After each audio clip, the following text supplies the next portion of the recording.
What's the big idea?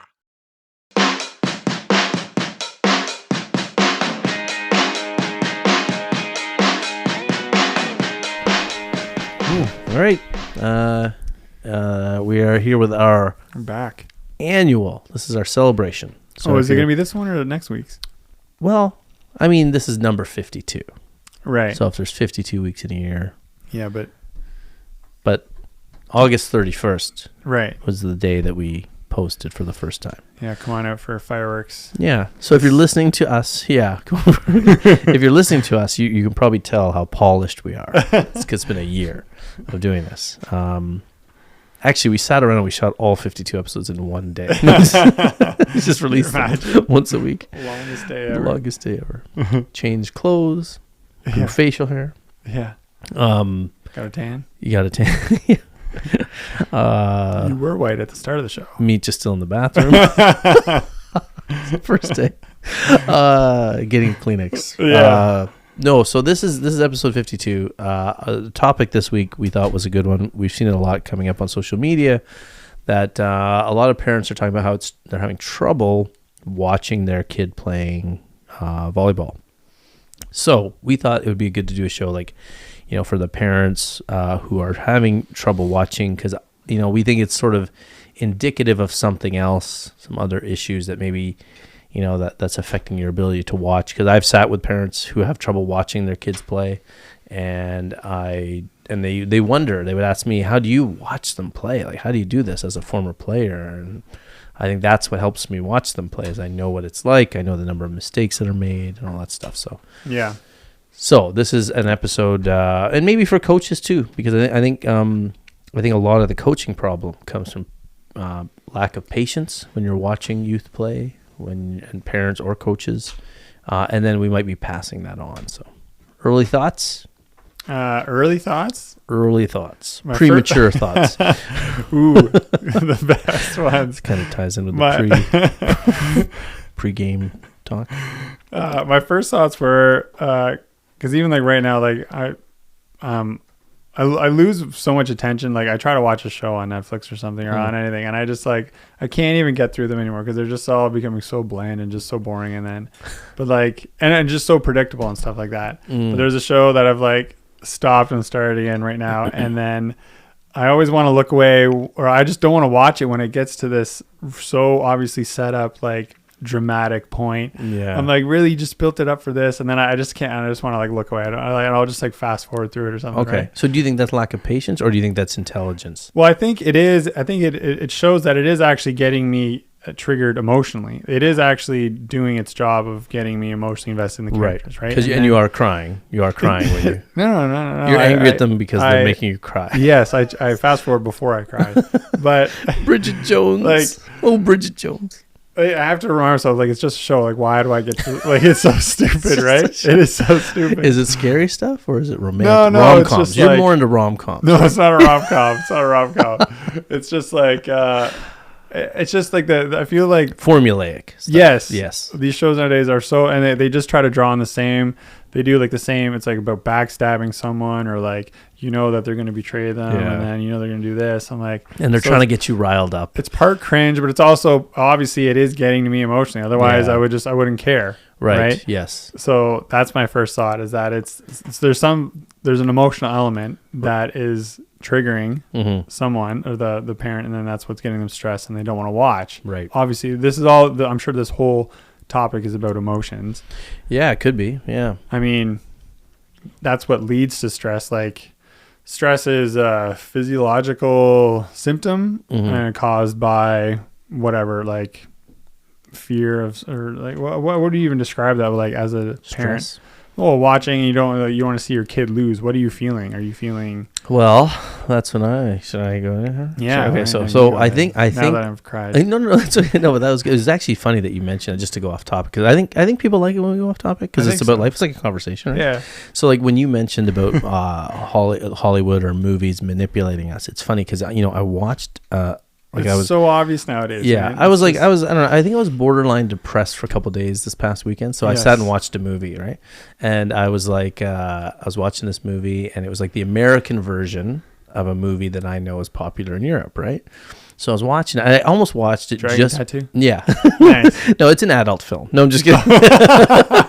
It's a remake. No, it's no. This was it's A Man Called Otto it's the Tom Hanks movie. Okay. And he's playing an elderly man who's like given up on life. Like I said, I was depressed. So Right. and he's so I just watched the American version to see how they ruined it, because the assumption is right. Like the assumption is with Hollywood movies that they think the audience is so dumb, and then they take these other movies that are great from another country, and then they adapt it to what they think the audience should watch or how dumb they are. And so it works though. So then the audience it is works. dumb? Well, the audience is You know kept what I mean? dumb. The audience is kept dumb, right? I think the audience is kept dumb because they just watch this movie and they don't know. But these movies sell, is what I'm saying. Yes, yeah, because they put it in the big name, and I think because it's like a safe story. But anyway, so listen to this. So I'm watching it, right? And I'm like, okay, interesting. So they have like these characters around the main character. A change in the story. They changed who these characters were. Yeah. And it was fascinating to me because they did it basically with an agenda.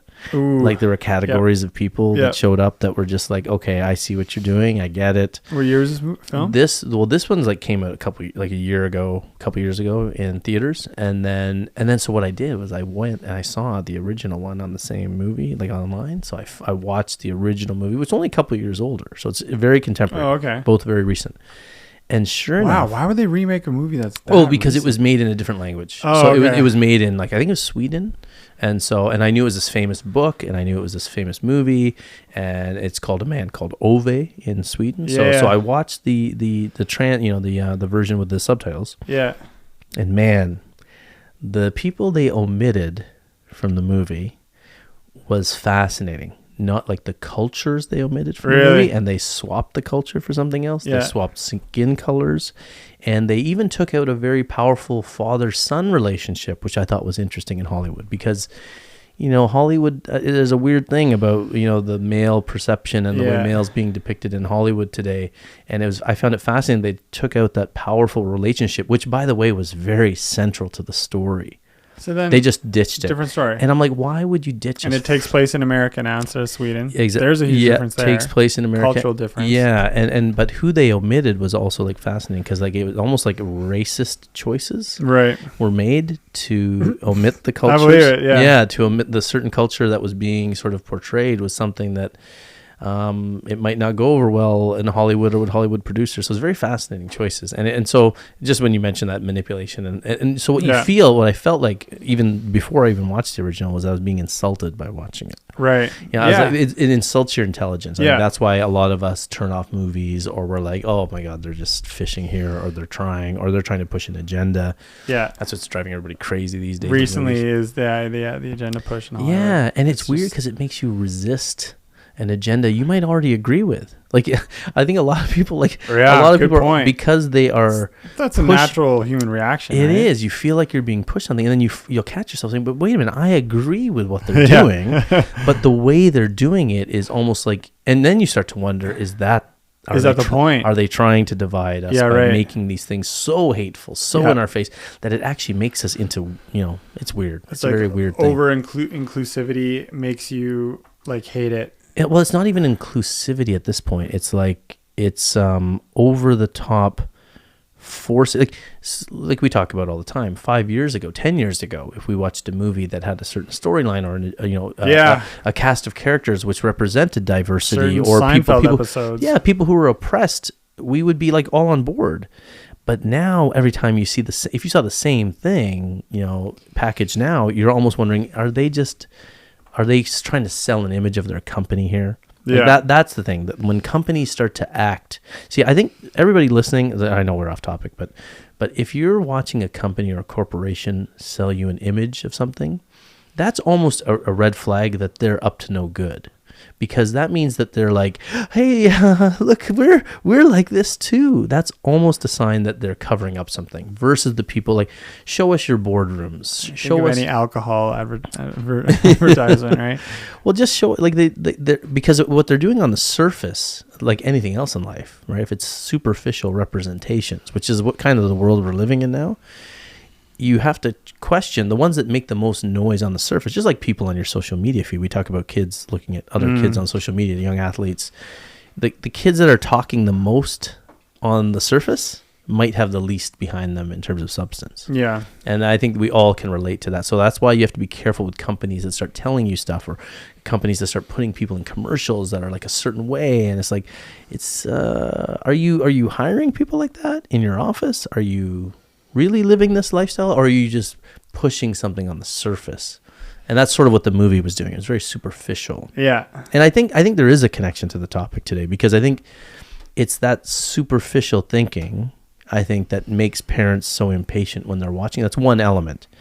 Like their kid is sucking at a young age, or their team sucks, and because there's no awareness of longer process or bigger picture. Yeah, I agree. I think there's that's another, like, you're being conditioned to be worried about right now, the surface, rather than what this could lead to down the road. Maybe is it? Yeah, I was gonna say, like, it seems like just low level, or like, I don't want to say low level, but like short term thinking. You're only just focused on like this one little thing, and you're probably still a bit of an exception. Like, yeah, you're a volleyball player, but like also a coach and just more patient in general. But because I think when you're like watching your daughters play or whatever, you don't care that much, because you do know it's the whole longer process or whatever. Whereas, and I think that's the main thing. That's so if I take myself watching these shows or whatever, if I just sat there and reminded myself while watching them, the problem is when you're watching TV or a show, the mind goes unconscious. That's how you get so pulled into it. Mm-hmm. You're not actually. It's actually incredible how well like those things can pull you into it, right? But my point is that like I can't really remind myself, this is just a fake thing. At least if you are watching a movie and doing that to yourself, you're not really enjoying the film then. Right. The whole point of a good film is that you want to allow yourself to be immersed into it. But in a kid's volleyball tournament, you don't need to be like that. You just, I think there's a lot of power in just kind of rehearsal, or even I don't want to call it visualization, but I guess that's kind of what it is. But like, just remind yourself, like, I'm going to my daughter's tournament or son's, and like, they're going to hopefully play volleyball for many, many years. And like, this one tournament is insignificant. And like, the main thing, what is the main value or purpose of this is for them to enjoy the sport. And then, that's got to be the main thing, right? Yeah, perspective, right, and understanding. Well, sorry, you're right. Not just enjoy, but like go through the burdens, because these are going to happen. Sport is a great place to learn all these things about the unfairness and all that. Yeah, right. I'm just thinking about the last few shows we talked about unfairness a lot, right? So, and then as soon as you're thinking that, I think you can have little moments of like intense emotional feeling when like the score is close or something, and then especially when your kid gets to contact the ball or whatever, and it's like a tight game, for sure you're gonna feel the tension of your child because you're so connected to them. But don't let the outcome of it like make you so stressed out you have to like leave the gym. And that's sort of like, that's the point. I think there's a lot of good red flag for yourself, right? It is. Like if you are leaving the gym, or you can't look, or if you're a coach that's too wound up with every point, because we've seen that too. I mean, really what's in there is that I think honestly, I hate to say this in there, like, I don't want to make this sound rude, but there is something where you need to have more in your life that you're worried about than that. Right, because that's what sort of perspective is. Like, if you look at it, like, from the reason why I think, and my kids would say, like, you think he's patient? Or like, you said I was patient, but but in volleyball, I think I am, because and I think it's because I had a business and a life in the sport, and you just understand about process, but also my self-esteem isn't connected to how my child performs on the court. And I think that's where parents are getting a little trapped here, or a little tricked. They're like putting too much, and I saw this as a teacher too, by the way, where like parents were too vocal in their kids' schooling, when really it's funny, like when you push anything too much, odds are that thing you're pushing is not going to perform very well. Yep. versus if you pull back on anyone of any age. yeah, probably, right. I mean, Not like, just on kids. and here, like we like to talk about universal laws on the show, right? And like one of the universal laws is if you push something too much, you'll break it. If you force anything, it will break. If you apply less pressure, It'll come back the other way. it'll come back, or it'll do its thing maybe a little better. Like every time we tinker too much in society and life, in our own lives, we over interfere in things, and then that leads to bad results, or it can make something break physically. Well, right, because if you're pushing on something, that means you have an intent to move it somewhere. So Yeah. instead of just pushing push and observe and see what happens, Right. and then maybe your end goal will change, or your mark, because you'll Yeah. realize, well, there's a wall here. I can't push through a wall, because if you do, you break it or something. Exactly. And that, like pushing, another word for pushing is pressure, right? You apply pressure to something, it will break. And so I think that's where I think parents maybe need to understand that. And if you're reacting like this in the gym, you are also passing that lack of perspective onto your kid. So like I see this all the time. The parent that's the most wound up has the kid that's the most wound up. Like I can think of a great example. My kids, like one of my daughters last year of club, the other daughter last year of club, they played on the same team, and there was a player who was super vocal, like screaming at teammates, blaming them for mistakes. But then we met the father of this player, and he was the same way. Really? So now the kid on the court, the reason why she's blaming and screaming at her teammates is because she's worried that her father will blame her for mistakes. So you know what I mean? So she has to make this vocal, loud thing to say, like, she's basically saying, Dad, that's not my fault. Don't get angry at me.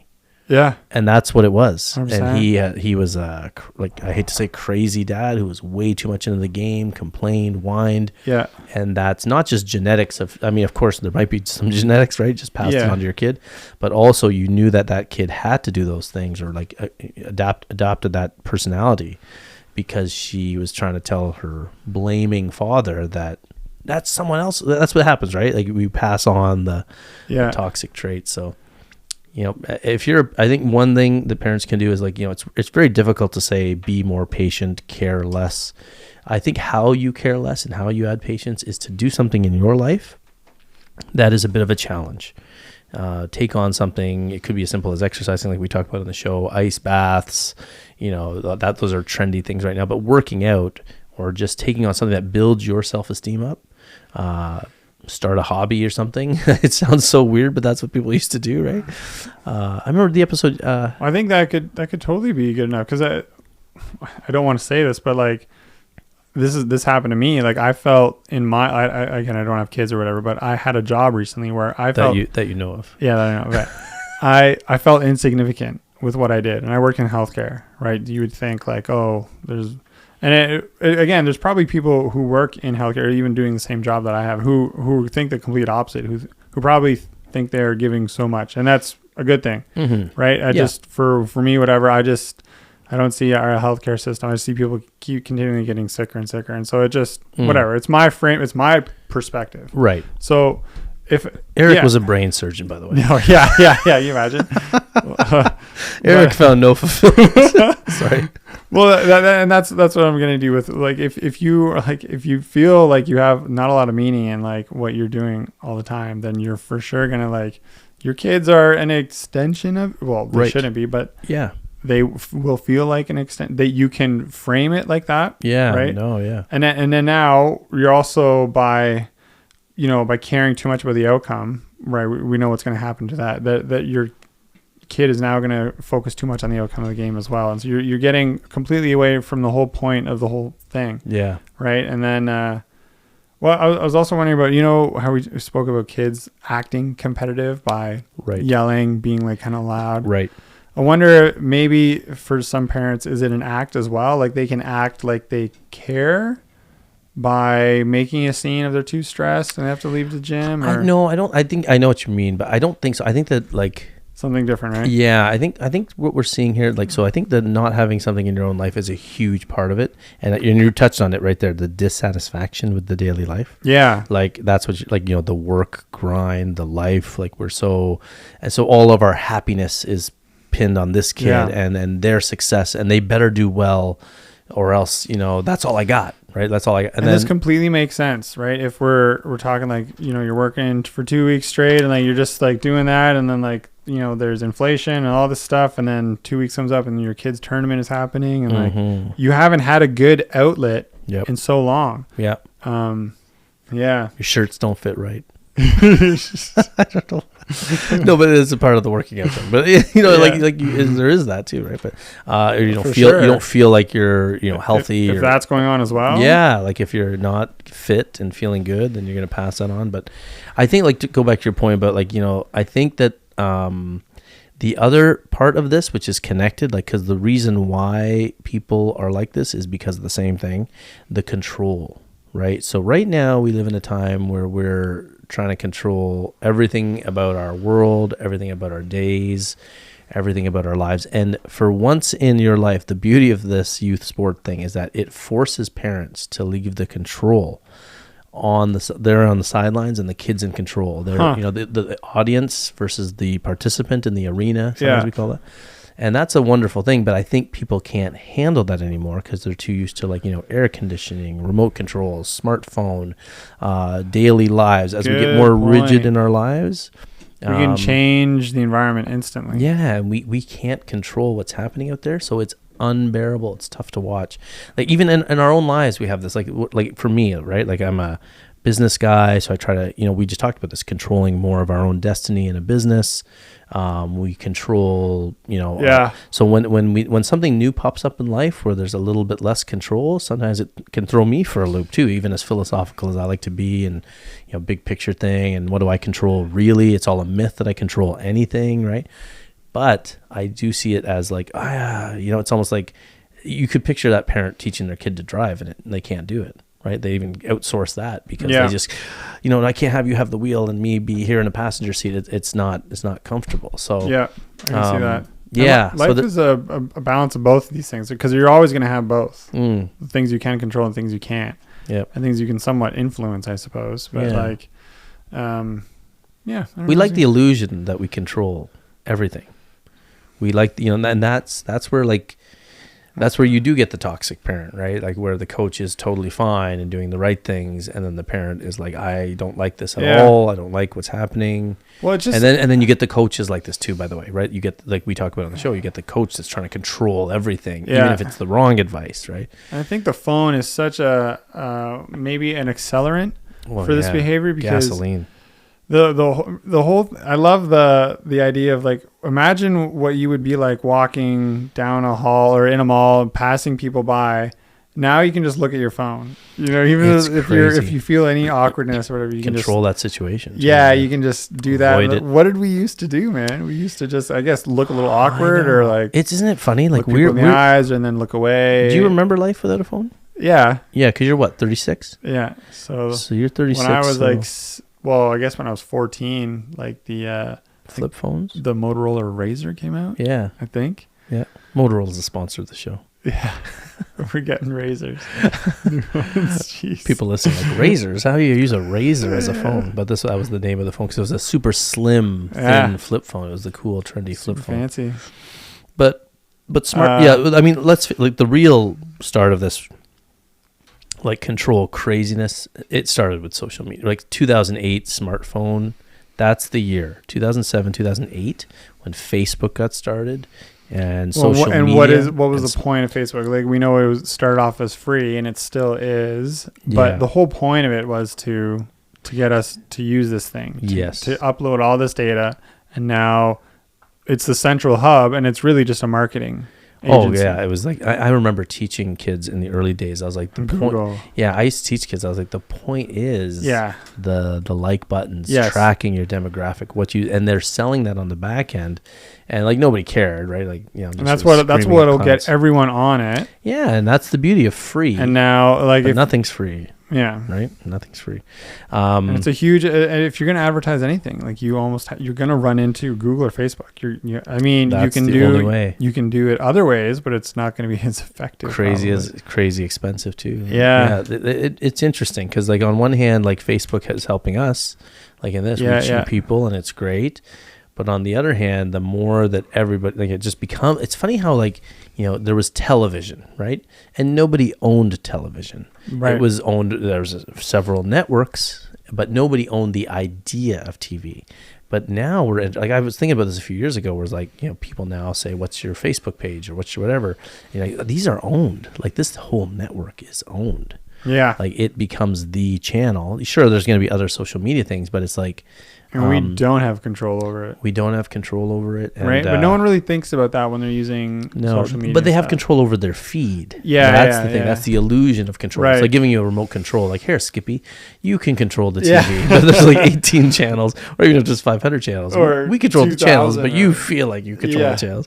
Same with social media. We feel like we're in control of it, but really we're just controlling our little corner of it. And then the algorithm keeps controlling our thoughts without us even knowing it. Yeah. You know what's funny about Facebook or social media is, like, I have the habit of looking at things that I disagree with a lot.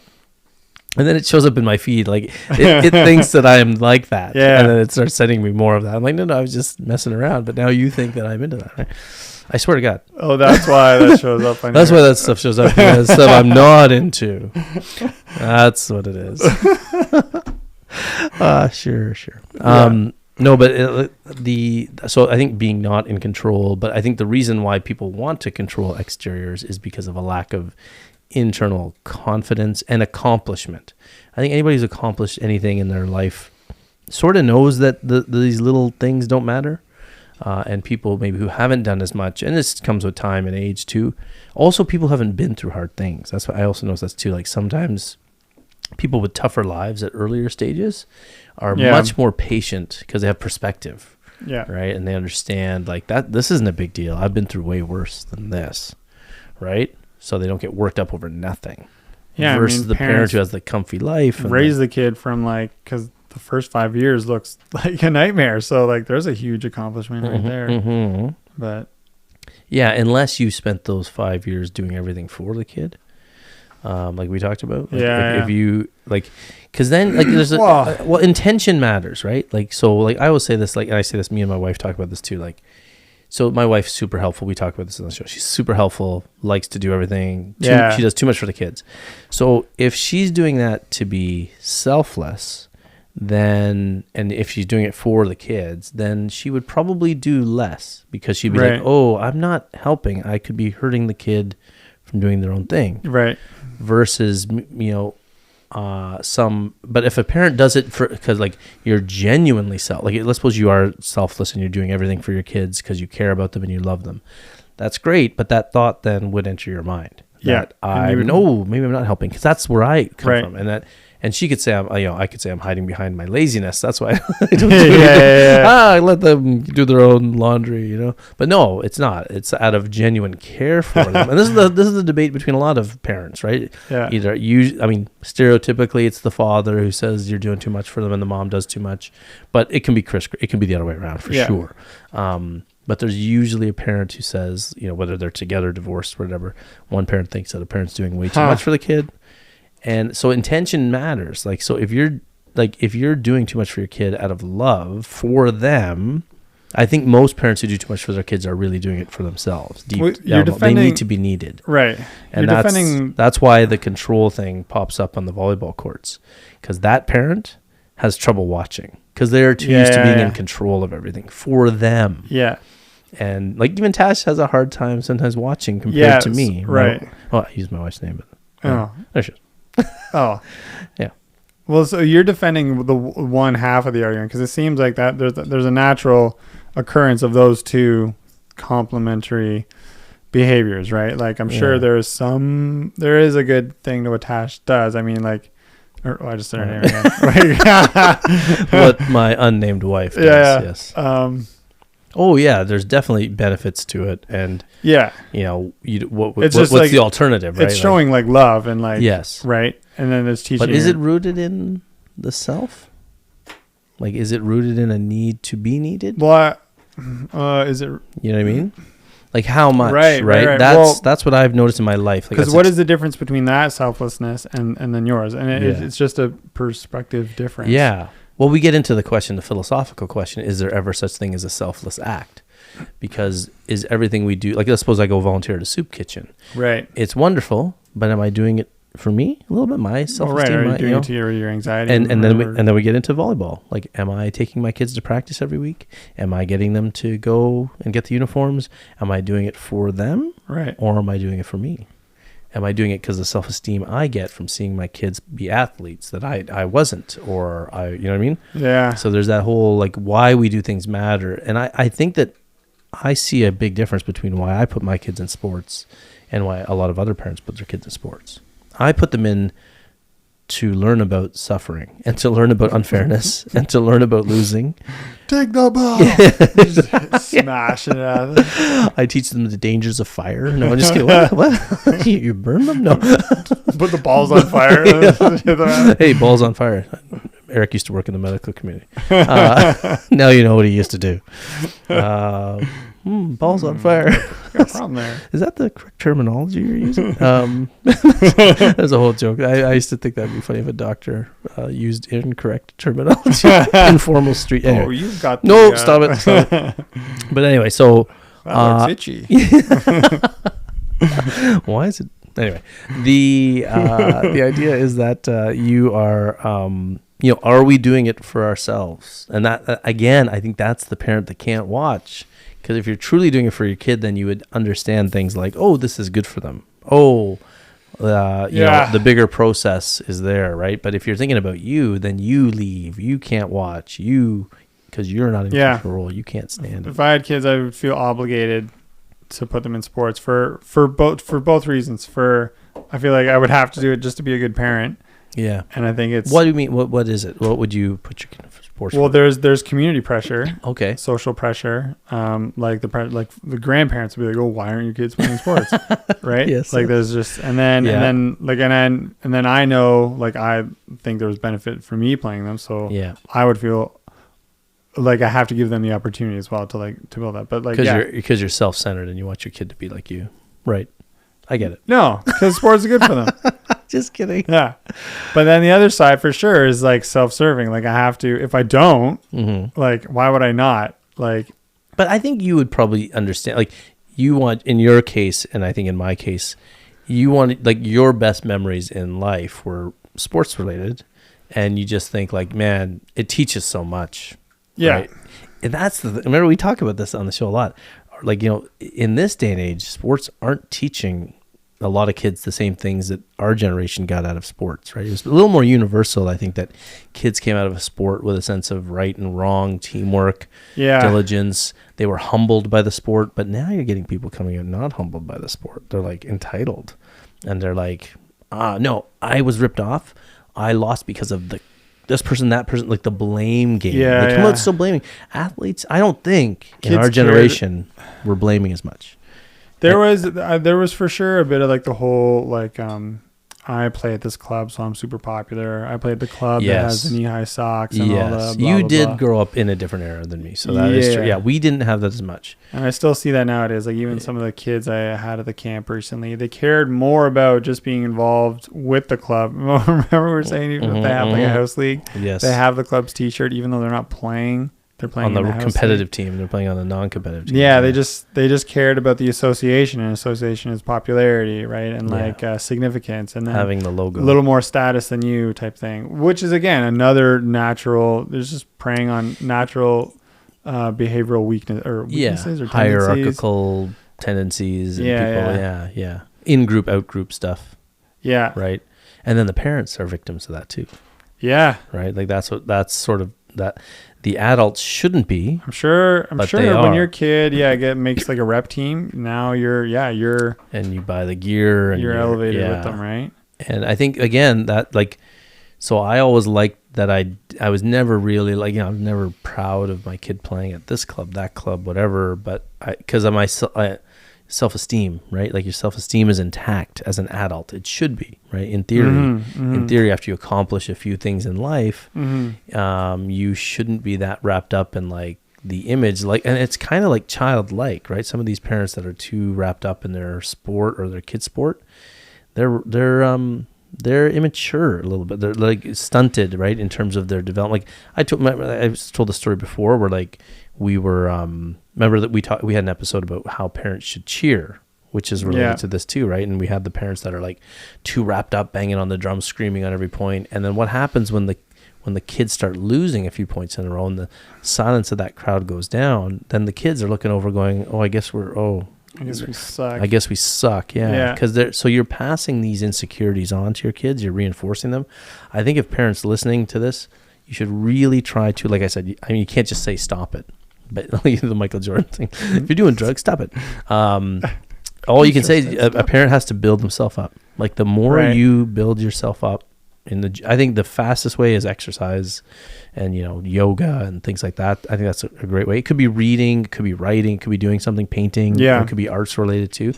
But the more you feel like you're creating or you're accomplishing something, you just be in the process of doing something.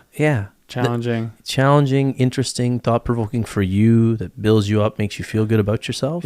Then you'll put less of it on your kid. Maybe even like say no to a few more things. Like even actually, if you are over-investing yourself as a parent or like helping too much, that's got to be draining on your own self-esteem as well. Because then it's like a junkie. Maybe it gets to the point where you just feel like all you're doing is just serving for your kids, and then you don't feel like you have that much self-confidence, right? So you can even start to say no to a few things. I don't know. Well, I mean, it's like a junkie, right? Like, so no matter what you're doing, if you're satisfying a psychological need through some repetitive behavior, right, that, like you said, it could be diminishing you, it could be weakening you, like drugs or anything else, alcohol. But maybe for some people, and I honestly, I see this for some parents, it's just like taking over their kid's life.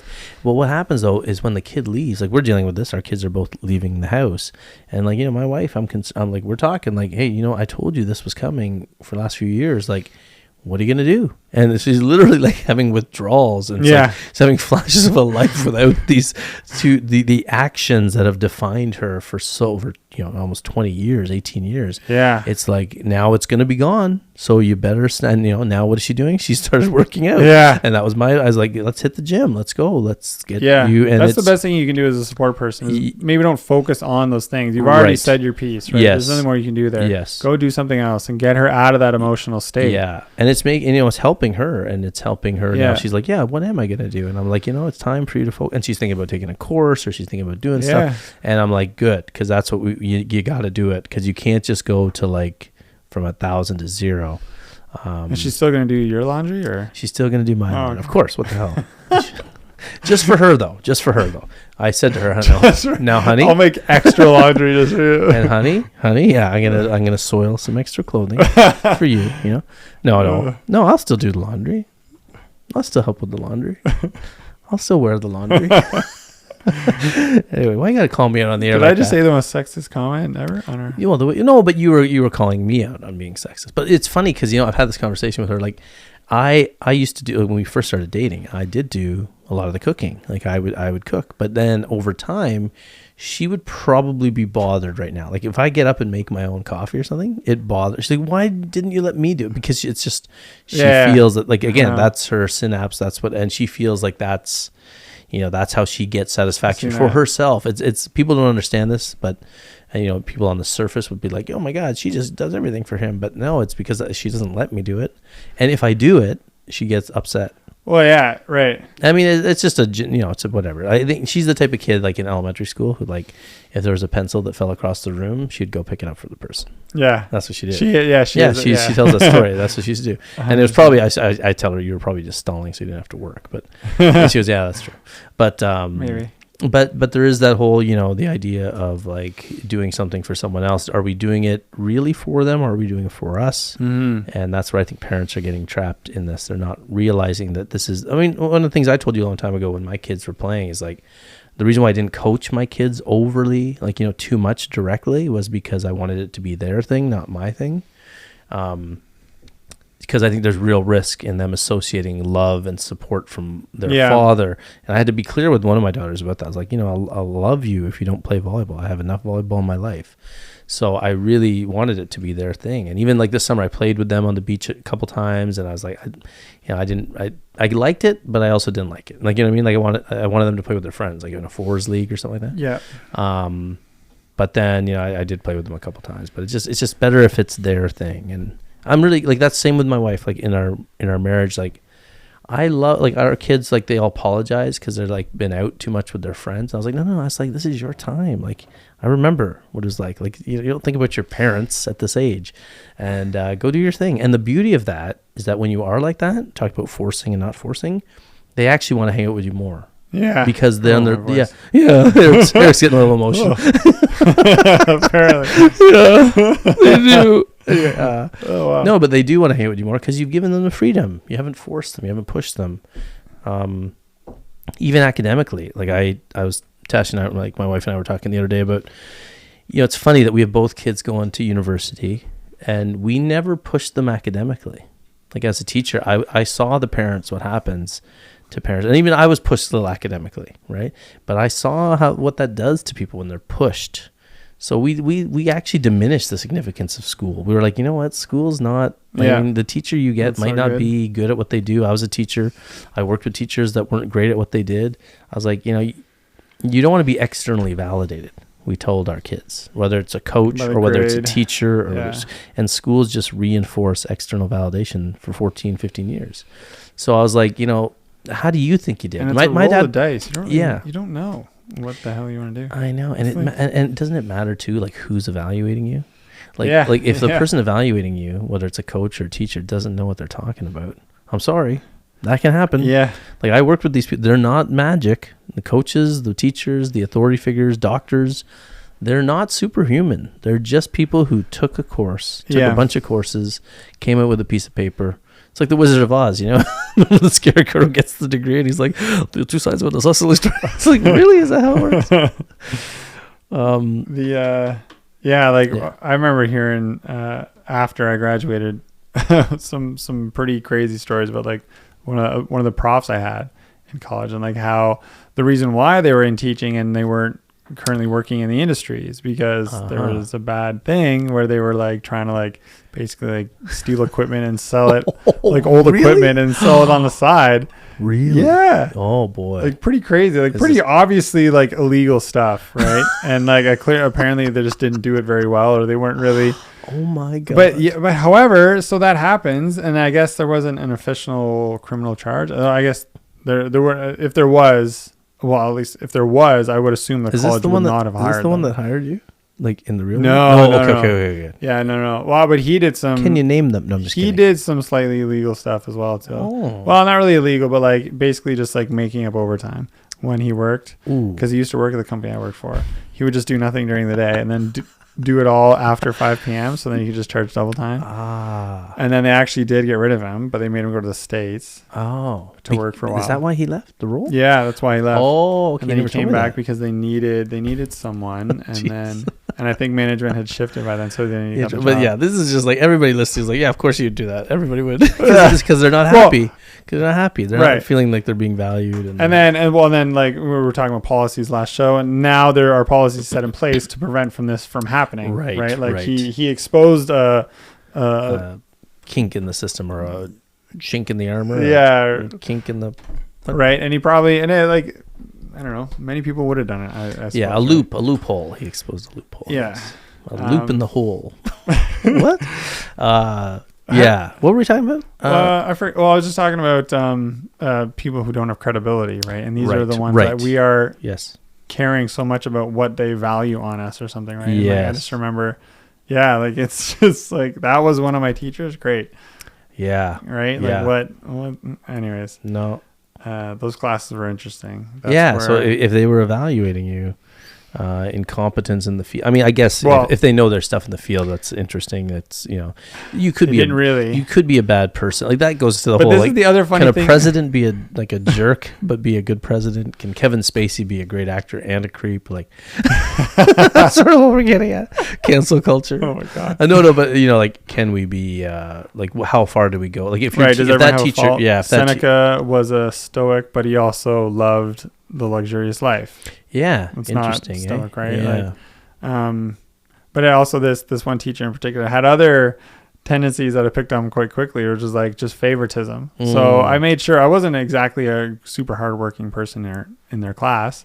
I just made sure that I was likable and that they liked me. Right. And then I could get away with whatever. And Did you get dress grades. provocatively? No, I did not. I was just like nice, and I knew like what buttons not to push. Right. I'm just like, I'm just gonna stay But away that's from life, that. though. That's life. Yeah. That's a skill. There's a life That's a lesson there, skill. for sure. Yeah, about how you treat. I mean, it's funny because I just had a thing this week where like someone was like acting with a bad tone with us, like sort of online, and they were asking for something, a favor, and I just shut it down because like I said to them, I was like, you're being kind of like disrespectful and a little entitled, eh? And they're like, oh, I'm sorry. They apologize, but like, so now like we can't really do what you're asking because it was like we don't like the way your tone is here, and they were like apologetic, but I was like, too bad. It was a kid too. It was like in one of the leagues. It was like a teenager, and I was like, you're bugging me here. Yeah. So it was just about that lesson about how you treat people. So it's good. That's good that you figured that out. Like, because that's playing the game. Sadly, like, same with the teachers. Like I found that like our kids in school, like they found that my one daughter is very good at placating and playing the game. And we don't want to say kiss ass, but she's kind of good at she's not kiss ass, but she's very like accommodating of even if someone's a jerk.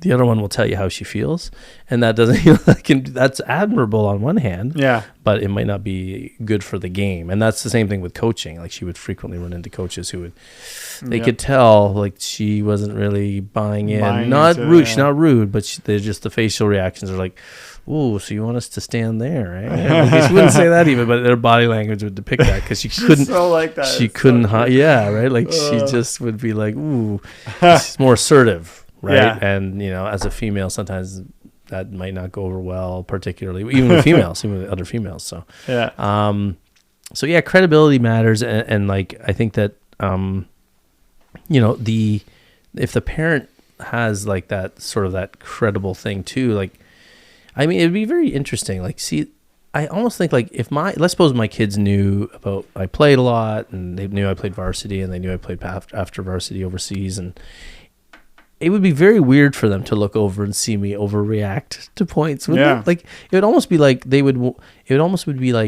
that's how you know that I'm lying to them about, like, I mean? If I was lying about my life or I didn't have accomplishments, or I was one of those dads who told tall tales. Starting to sound like a good Big Fish. sitcom. Remember the movie Big Fish? Remember the movie where the dad told all these stories to the kids? Great movie if anybody hasn't seen it. The dad and the kid is growing up and starting to think, "Oh, my dad made up all these stories," but it's kind of amazing story. It's I forget the actor. Tom Hanks? No, it's not Tom. It's Ewan McGregor. Yeah, Ewan. That's not his name. Ewan. Yeah, Ewan. Is he? But is it McGregor? I think that's a guy I know. I think it is. Yeah, it's McGregor. No, it's not. That's the teacher. That's a guy we know at school. Or is it? No, it is Ewan McGregor. Yes. The actor. Yes. Yeah.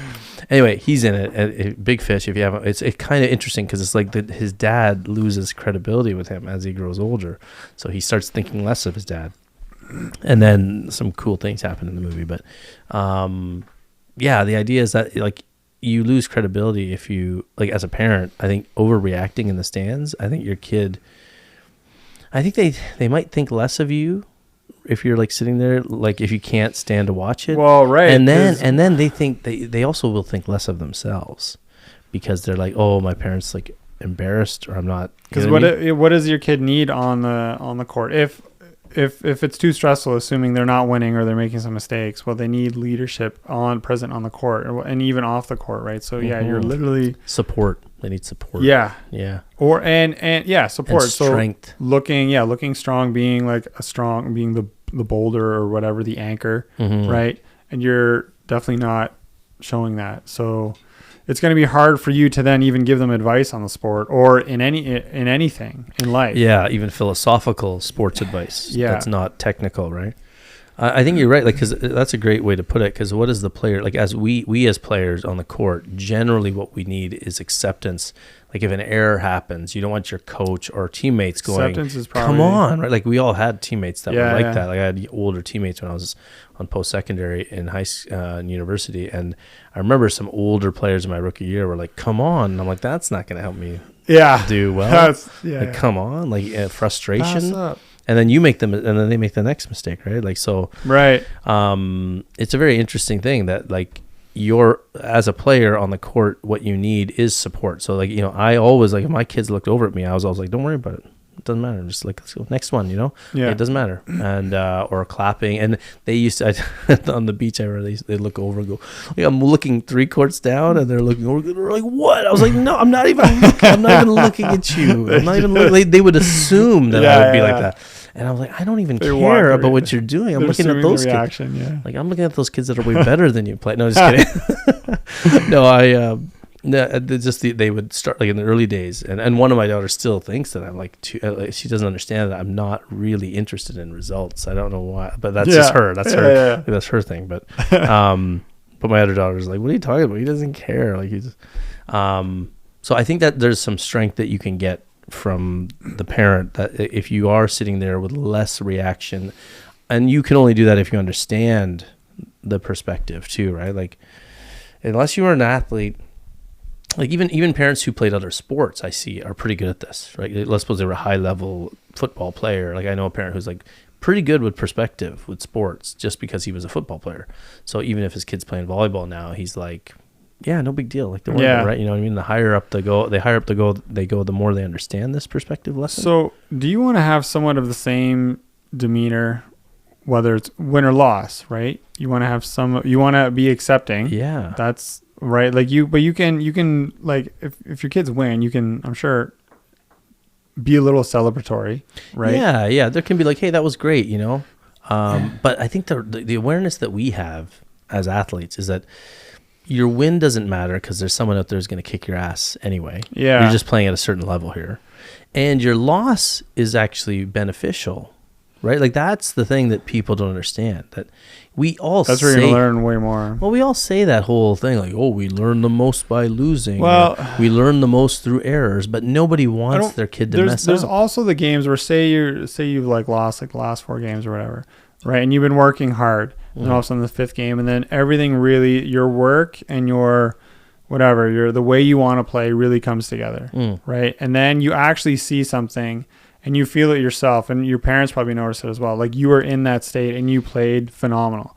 Like, that's not the same as the learning response you get from losing, because when you lose, and then you can think about it, and you can just work harder and stuff. But now when you win and all those things click, it's almost like you want to try to, I don't know, capture that moment and just try to, the goal would be to recreate it the next game, right? So I guess you can, but then you don't want to microanalyze, be like, oh, what did I eat for breakfast? What did I do? But here's the problem though. Here's the problem with that is because you're forgetting, and everybody's forgetting, that so much of the success is contingent on things that are outside your control. Yeah. Because what happened? Like, no, but that's why I specifically said the way player played. Okay. Right, like your personal performance, and even if it was a loss, but like you just played in this really great zone. Yeah, but doesn't it matter though? Doesn't it matter who's serving at you? Like, let's suppose you passed great in a match, and then you move up to the next tier, and now you're gonna pass like crap because you're getting served tougher. Your digs aren't gonna be as good because they're hitting better. You're not gonna block as well because they're smarter hitters. You know what I mean? So it's still in volleyball and sport. There's a lot. I know what you mean. Like, I think that flow state is relative to the level of competition. But it's not even flow. So what I'm talking about here is like, I think, remember we talked about this in the episode, like setting your goals as like, okay, I followed through on my platform to target. That's what I want to focus on today. Or I want to work on, reading the hitter better as a defender. I'm going to get in front of that attacking shoulder where it is, or watching as late as possible. I'm going to read the distance from the play. You know what I mean? Like, I'm going to see if the ball's here or here on a hitter or a server, even like, so setting those micro targets is really cool, because if you set them too far ahead, like my passing, I want my passing to be good today.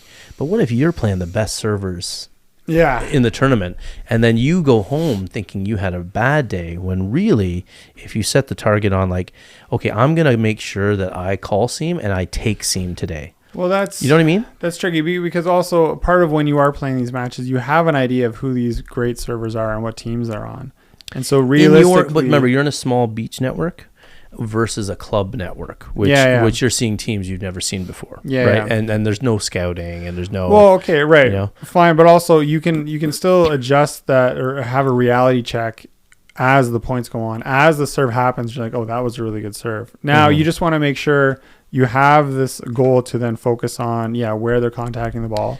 Or whatever, yeah. But you don't want to go from, you want to keep it on that. You don't want to go from, oh man, this is a really good server, and then just accept that, oh, this is a really good server, and then because now you're going to be on the defensive, or you're not going to be, you're not going to be as confident. Like, just still stay focused on your little micro goals. Yeah, because like, but also just be like, this is a good server. Let's suppose I want to stay behind the ball when I'm hitting. Let's say, right?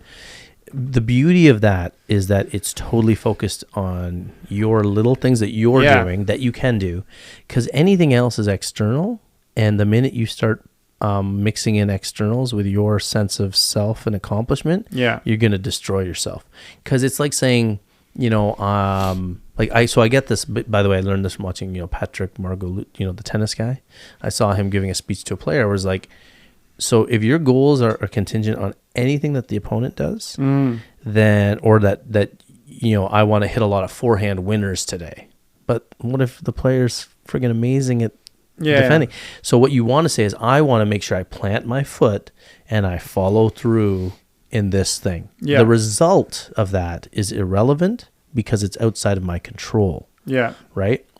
So that's why it's so key. Like he said, like, and I was like, that's exactly the result of that attack isn't that is in your control. Like, I mean, you are. Well, no, but the player can run it down and hit a winner off that. Sorry, so you can't say you're going to hit winners. You know what I'm saying? Yeah. And even like in volleyball sense, we were taking. I can't say I want to pass really well.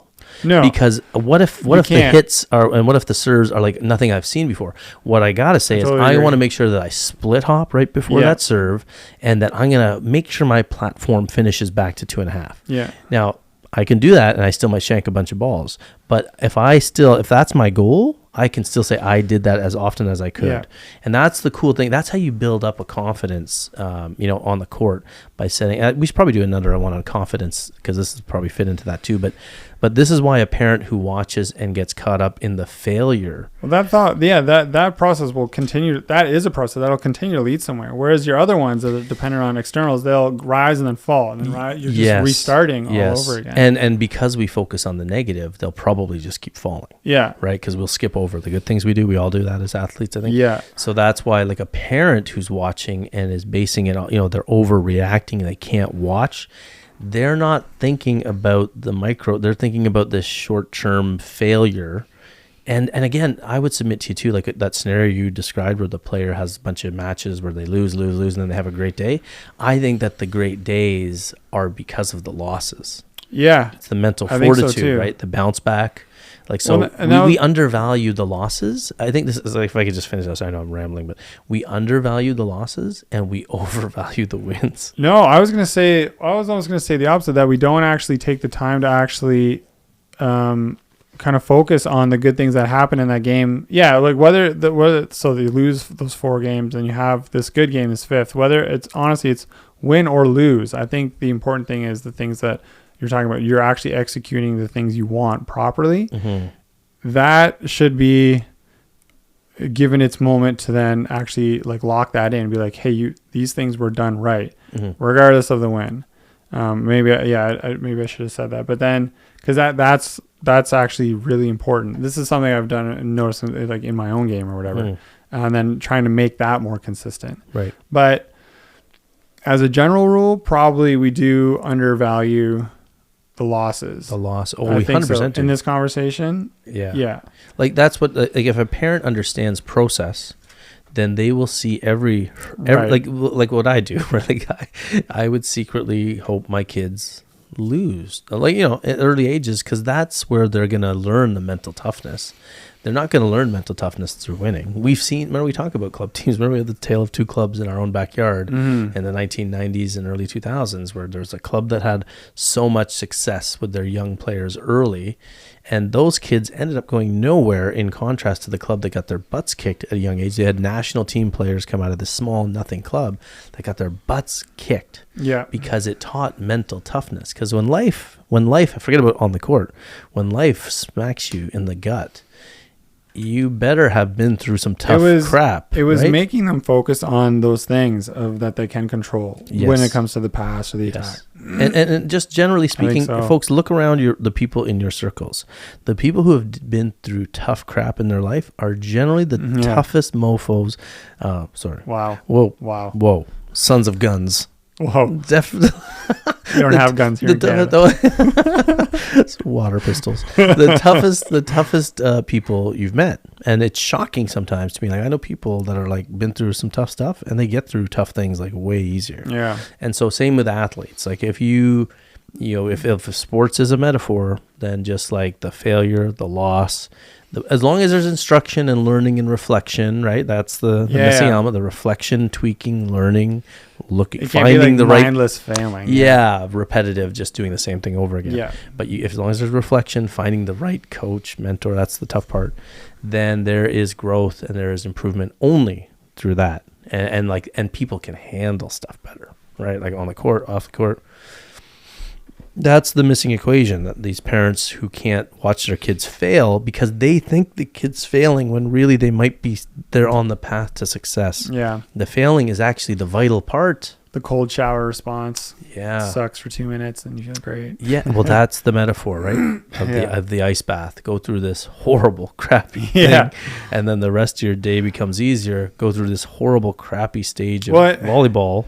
And the rest of your volleyball life becomes easier. I mean, my kid's going to go for a varsity team, a really tough team to make. And I the only reason I think that she's going to be okay, even if she doesn't make it, is because she's been through tough things, right? And she's gonna find a way. I was talking to her about it. She's like, seems pretty calm. She's like, yeah, I'll just, even if I get cut, I'll just send him an email and be like, hey, I really want to keep playing. And I'm like, oh, yeah. She's already like almost like rehearsed it. Like if her expectations are realistic, she'll be fine with it. And I was telling her something about it the other day, and she's like, so you don't think I'm going to make it? I said, no, I think it's good for you to think you're not going to make it.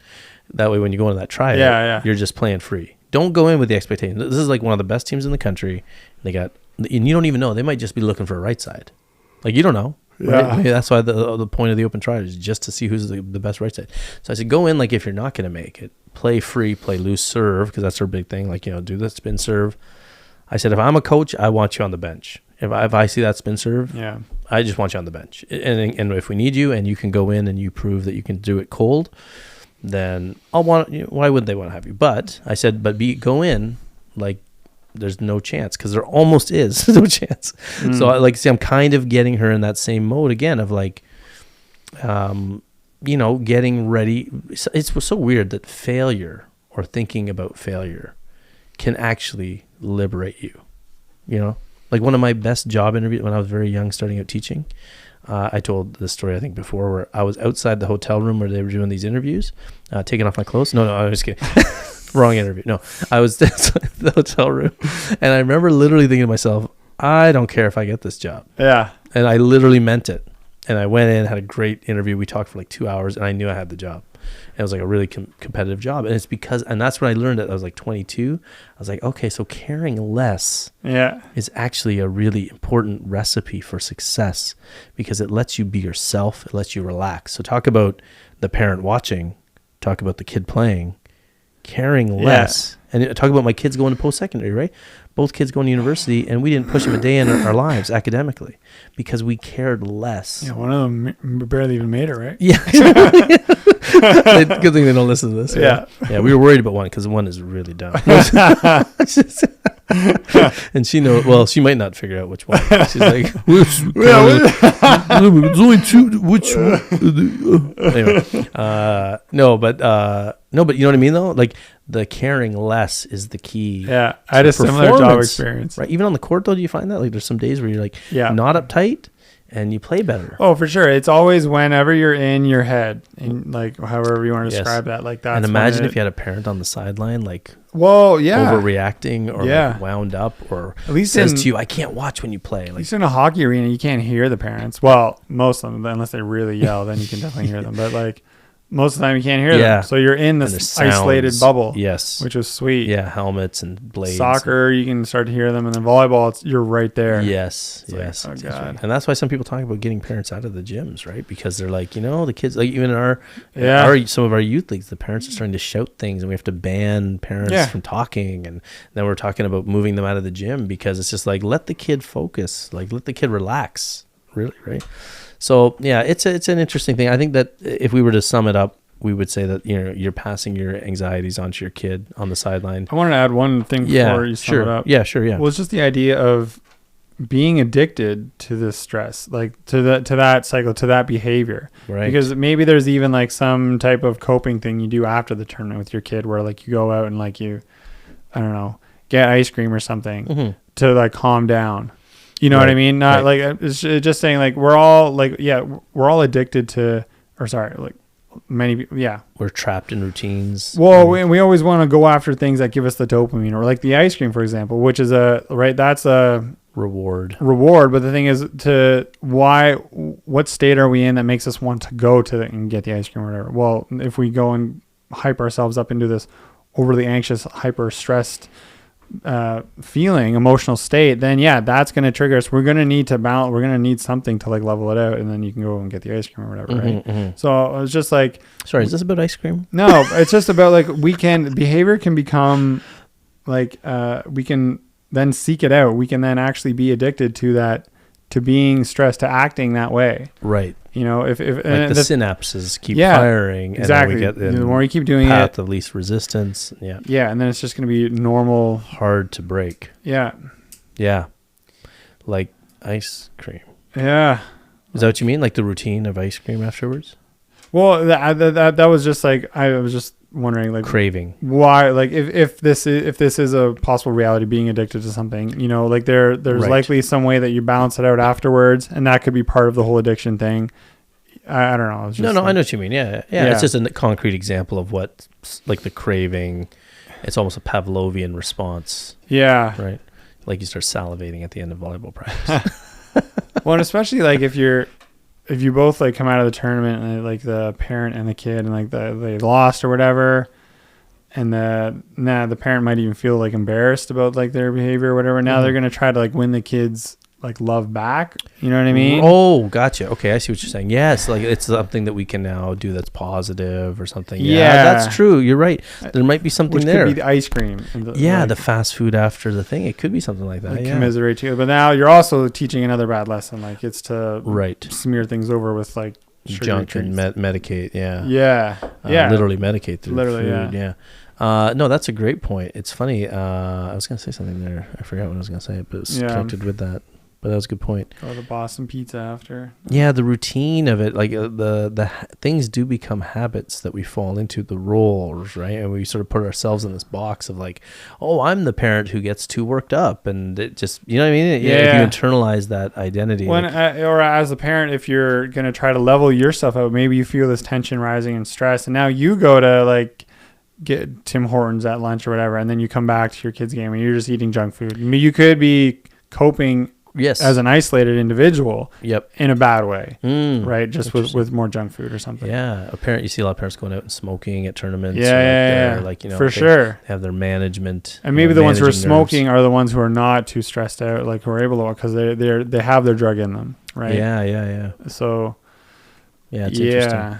Yeah. It's a tricky topic. I think that this should be for parents who are too stressed to watch, but also those who are, what are you doing to then be able to stay calm if you're not. Right. Yes. Some advice. I mean, it's sort of, we're kind of, I think that we talked about how do parents not overreact. I think that getting something that builds your self-esteem up, that will give you perspective on this thing you're watching, understanding that, it's a long process and that failures are good for your kid. It's really tough to watch now, but failures are good for your kids. And everybody knows this, but they don't want it to be their kid who fails. Yeah. So you just got to understand that it's all valuable. And you can actually ruin that lesson of your kid failing. If they look over and they pick up on your stress associated with failing, then you're going to start, especially if they're young, they're going to start to become perfectionists.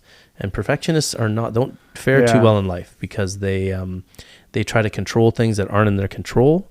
It leads to things like, I mean, I was a counselor for a long time, so a lot of kids who cut, so a lot of kids with eating disorders.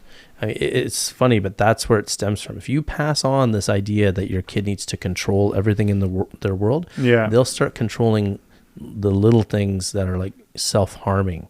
You know what I mean? Like, so, and cutting is like a coping mechanism that kids do. And it's almost like, I'm going to control this little part of the world that I can't control because I can't control everything else. So it's a stress response. It's not a suicidal behavior. A lot of people mistake it for that. And then eating disorders is also a form of control and self-mutilation a little bit. That stems from perfectionism. So as a parent, just be mindful, like, what are you passing on this perfectionism? Are you, is your stress creating an overemphasis of every point with your child and every outcome? Or are you thinking of this and are you showing them that that there's a big lesson here and that there's something else that we're getting from sport, right? And that we can focus on little things that we want to do without focusing on big goals. And imagine that, like, as an athlete looking over, like you talked about, what does a player need? Imagine looking over and seeing a parent who's like totally fine with what you're doing. Like, it just improves the relationship. It improves the perspective. It'll improve the kids' play, by the way. Like, if you're so concerned with how they're playing, your stressful reaction is making them play worse anyway. That's the thing. Like, Hugh McCutcheon talked about that. Like, the non-competitive, crazy competitive way is not mutually exclusive from winning. Like, you know, the friendly way or the friendly view of sport, it's not, it actually leads to more winning anyway. Yeah. That's what people mistake all the time versus the hardcore, serious, got to win, got to push. That I think tends to lead to tighter play. I think when if I have kids and they end up playing sports, I think I'm just going to end up like laughing at them a lot. Yes. Is that maybe? Is that going to be a phase for me? I'll like laugh, and then I'll have to like dial it back. Yeah, I think there's then that. What if like they're taking it really serious and then I laugh? That's some kids don't like it if their parents are laughing at them, laughing with them. If they're making a mistake and they look over and laugh at you, that's good.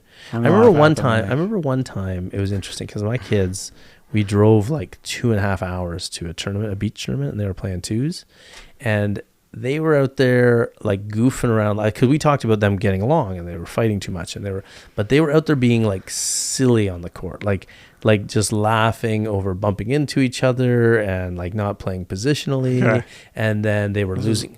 Weird. Yeah, it was very weird, and they were losing to a team because you know them, and they like fight all the time. Yeah. So they were losing to a really bad, like a team that was like just not. You could tell they hadn't played a lot of beach volleyball. So they came over, and I was like, so guys, there's a fine line between like taking it easy, understanding perspective, and then having some pride. It's not even a fine line. It's like, it's just I don't want you to be like ultra competitive or like serious, but now you're crossing into like this weird territory of being. You just don't care. Yeah, there's pride here, right? And also like your mother and my, like, our time here, right? Like I'm making time. I'm a busy guy. I got a lot of stuff to do, and I'm driving out here for you guys. I'm driving out here for you guys, and you're not even treating it with the respect. So there was that one time, and then they went back and they won, and I was like just, and not that I cared that they won, but they weren't even trying. Yeah. And that's where maybe they were playing a game on you. No, my kids aren't smart. Remember I told you that? If they were clever, this is like 4 years. They were like 14, 13. But it was just like a weird moment where I had to actually tell them to like respect the game almost. You know what I mean? Yeah. And respect our time. Like, we did come out here for you, and if you guys are just gonna throw it away, like, you're not even.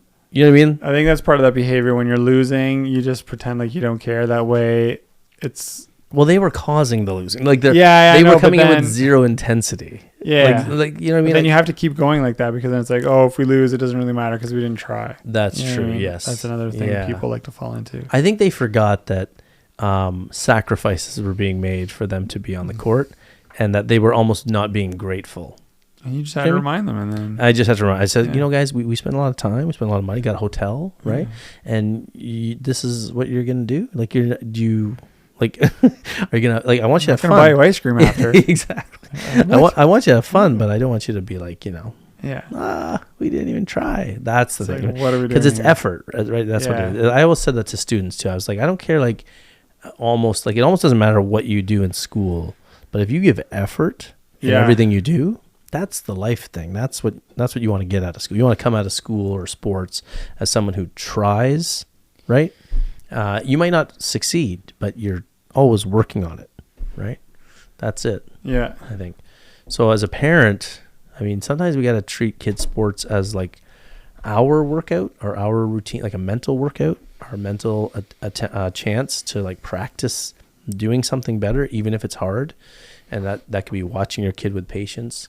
It's hard to turn it off though, unless you build up your own self-esteem and confidence. And you know the triggers, right? You've been to the tournament, so you can rehearse this beforehand. You can, and that I think that makes, because this is something I'm messing around with right now. That's why I've used the term 3 times now. Okay. It's just rehearsing it, because it makes it easier in your mind to do the thing that you want to do. And this is honestly the same as visualization. Right. I think it's the same thing. It's like mentally your brain doesn't know that it's not going through it. You can actually trick the mind into thinking that you've done it before. Yeah, but kind of like how when you've had more reps of something, the next one becomes more insignificant. Well, you're just getting reps, you're getting them mentally. Yeah. Right. So it kind of, it's probably like connected to meditation as well. Like becoming, I think meditation actually means to become familiar with.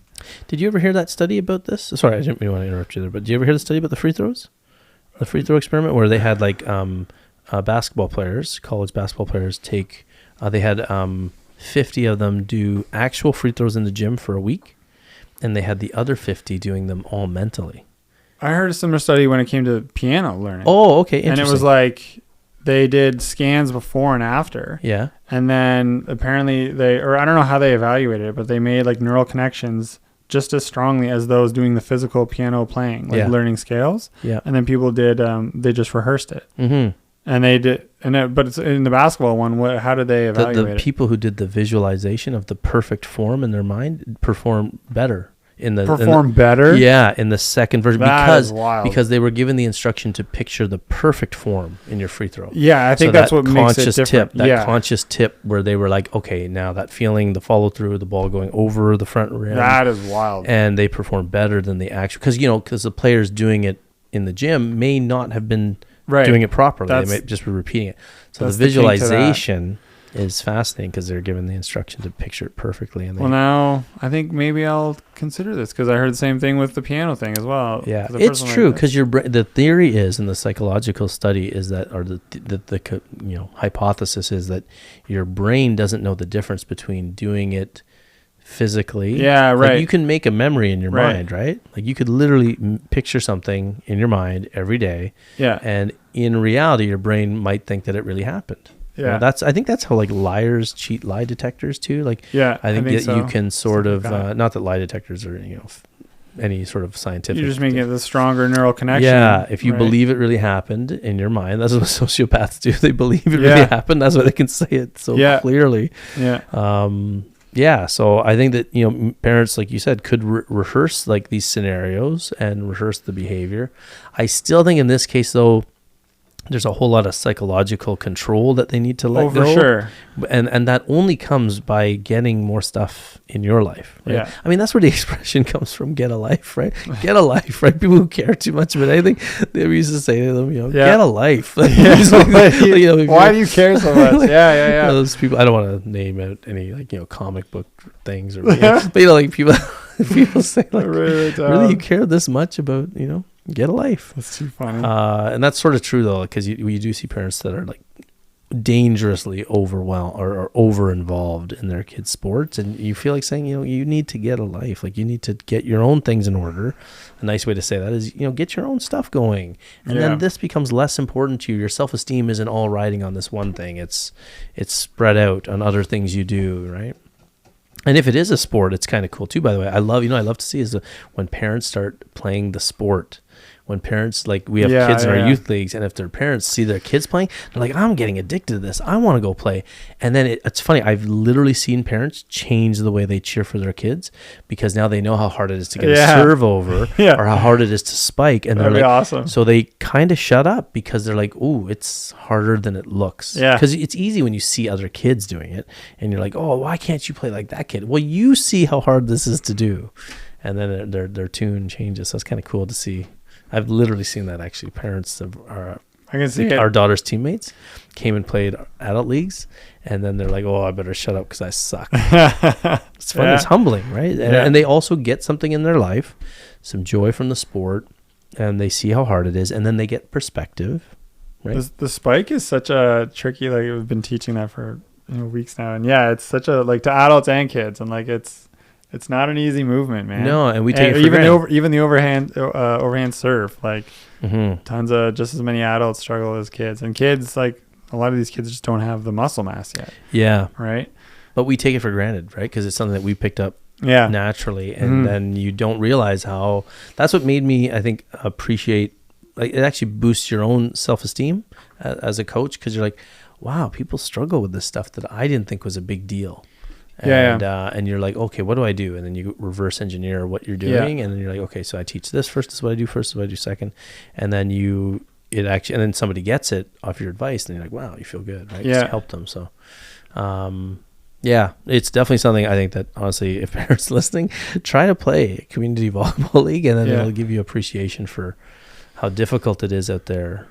Even just to pass an underhand serve, something get to a setter, like it's something basic that looks like routine. Yeah, so but I think we're good. So I think we summed it up pretty nicely there. If you are a parent who struggles to watch your kid play, there's some things you can work on for yourself that will help first, and then and just understanding that perspective is it's a long path, right? And it's not even just about sport; it's about life. Process over result. Results. Our triggers may be a little bit shorter nowadays because of the whole phones and stuff like that. So obviously be wary of that. Yeah. We can't control. You can't control it. It'll start to remind yourself of that. Like so much of the world you can't control. Because that's the instinct. The majority of it probably. Yeah. Right? And that's the instinct that makes you want to look away and walk away. Like Eric with his movies, I know. Full circle moment. Yeah. Not that anybody listens to the end. If you do, leave a comment. Just nobody's. Maybe I should check. I haven't checked the comments. Maybe somebody. Yeah, if you're listening to this right now, make a comment. Go to our YouTube channel, subscribe, of course, because that's the only way. Yes, please. And then leave a comment just saying I'm still here. That'd be hilarious. That would be funny if we have we'll have none of them. Yeah. Anyway, we're doing it for us. A full year of doing it for us. Yeah. But we appreciate you guys. So thanks again for helping us. Your comments, your listening. You guys fuel us a lot. Like the comments we get from people, the hateful ones especially. No, you're subscribing, and that's great. And you're listening on different networks. So we really appreciate you guys. We gotta say thank you to those who are. Yeah, because we would have stopped a long time ago. Probably. Yeah. So that's why it's important if you are listening to subscribe. So we do know that you're there. It really does help because on so many mediums like Spotify and Apple and iTunes, we don't necessarily know. I mean, we can see our rank. Right? We can see our rank, which has gone up to number 1 a couple times, which is awesome. Yeah. But if the YouTube thing is nice because it's like our only real metric of seeing the subscribers. But when you can really comment on as well, right? Yeah, there's more commenting there. Yeah. So if you hate us, love us, just comment, just to help. Let us know if you hate us. Help the algorithm know that we exist. Should we say? We should mention my daughter's played a prank on me recently with the show. So I put on a backward baseball cap a couple episodes ago. I'm sure you all noticed, and my kids were like, "Oh my God, Dad, you're gonna wear a baseball cap?" I was like, "Yeah, just I don't care." Trying to look young and fresh. I was trying to look young and cool. No, I actually didn't care, and I don't think I bathed for several days. And no, I put that on, and then we get this random comment on social media. I was there when they were doing it. So I get this comment pop in my phone that says, "Oh, I love Volleyballogy, and hey, cool backwards baseball cap, by the way. And I found out that you're also running with this other company, and that's really cool." And I was like, that's a very specific reference to a backward baseball cap. So they picked like a picture. Yeah, my one daughter made a whole profile. Woman sipping tea like a volleyball mom looking photo. Yeah. And if she was volleyball mom. If she was flirting with me online, and I knew the backward baseball comment was a little bit weird, and I looked up this person. They had 0 followers, brand new account. I was like, so I sent the screenshot to my kids. I was like, hey, look, someone liked the backward baseball cap, unless you guys just created this. And And sure enough, they did. But I wish now I could go They had a back. good laugh. But I wish I could go back now and like I should have like started flirting. Mess. Just started flirting with the woman just to freak them out. And like, oh my god, my dad's a pervert. That would have been better. Oh, I should have messaged you. I know. Well, I knew it was that, but then I was like, well, what if it wasn't? yeah. That's what I mean. No, you can't win with this. Oh man, being a celebrity is stressful. So I don't know if I can handle it. We're over 700 Paparazzi. subscribers. Anyway, folks, thanks again for the year, and we appreciate you guys, and hopefully you're enjoying it. And yeah, hopefully we have years to come. I can't believe it's been a year. I know, feels like Crazy. 10, feels like a decade. Anyway, Sorry, you're saying goodbye. Yeah. yes, all right, guys. See ya. Take Thanks care. for listening.